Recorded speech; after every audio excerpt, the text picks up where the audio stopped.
ঢাকা গাজীপুর রুটে যাত্রীদের যাতায়াত আরও সহজ করতে 2 জোড়া কমিউটার ট্রেনের উদ্বোধন করা হয়েছে।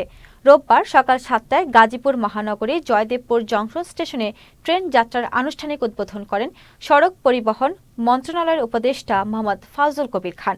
এ সময় উপদেষ্টা ফাজল কবির খান বলেন, বিজয় দিবসের প্রাক্কালে ঢাকা জয়দেবপুর কমিউটার ট্রেনটি চালু হয়েছে। এটা করার উদ্দেশ্য হলো গাজীপুরবাসী নিজের বাসায় থেকে ঢাকায় গিয়ে অফিস করে ফিরতে পারবেন।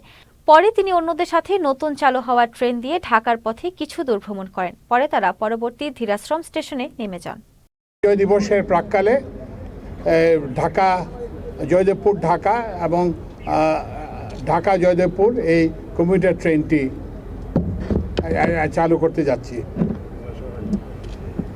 এটা করার উদ্দেশ্য হলো যাতে আপনারা এখান থেকে যে অফিস করতে পারেন এবং অফিস শেষে এখানে আবার ফিরে আসতে পারেন।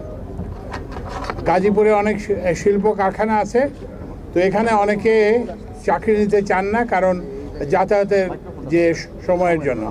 তো সেই জন্য এখন তারা যাতায়াত সহজে অল্প সময়ে যাতায়াত করতে পারবেন।